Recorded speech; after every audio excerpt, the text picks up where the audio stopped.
Hi everybody, welcome back.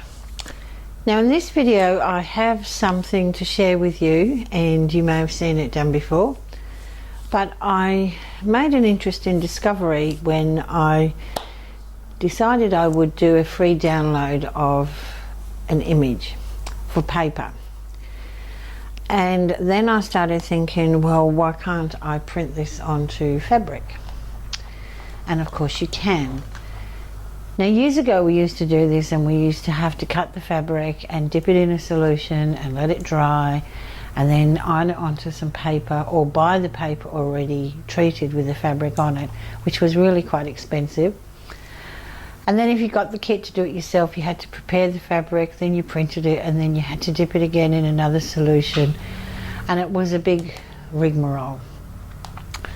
So I thought, what the heck, let's give it a whirl, let's just try it and see what happens. Anyway, I was pretty excited with the end result. Now, what you're going to need is some of this stuff.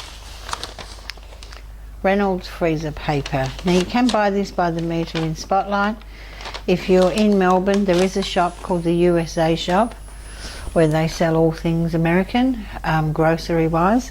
It's in Moorabbin, and you can buy it there. You can also find it on Amazon, and you'll find it in quilting shops, but quilting shops tend to charge a whole lot more because we're using it for quilting. So if you obviously live in America, you can just go to the supermarket, but if you live in Australia, you can't. So it's not that hard to find if you Google Reynolds freezer paper. Now it has a shiny side on one side and a dull side on the other. Now you can take any fabric and iron it onto this and print it. So what I did was,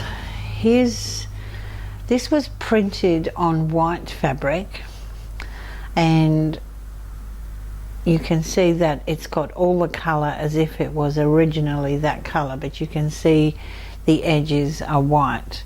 This would make like a beautiful book cover with the fabric already printed. So then if you were to Google free colouring pages, free decoupage, digital downloads. Now you can buy a whole heap of stuff, but you can download also a heap of stuff for free. So I then downloaded some ladies. Now there was, I think, 5 on this page, and what I did was, you can see the paper still on the back. Now I've got 2 little arrows here. You do need to know how your printer is going to print. So once you've got your fabric on the paper, which I'll show you in a bit, my printer, the fabric goes face down, it brings it in, it turns it around, and it comes back out this way. Some printers you stand the fabric up, so you might stand it at the back and it will suck it in that way and spit it out. So you just need to know which side of the paper is going to print on. So with these ladies, then I've printed them again on white, and then I've trimmed down in between the ladies. I've taken the freezer paper off the back and put applique paper on the back, and then popped it onto some linen, did a blanket stitch all the way around, and then just frayed the edges. Now the fraying won't go past the stitching, and there you have a lovely bookmark. I also did this one, which was a floral, which is again quite lovely, and then some daffodils.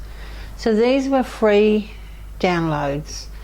Once you start looking under free decoupage paper, free printable digital downloads, like there's a whole swag of things that come up that are for free.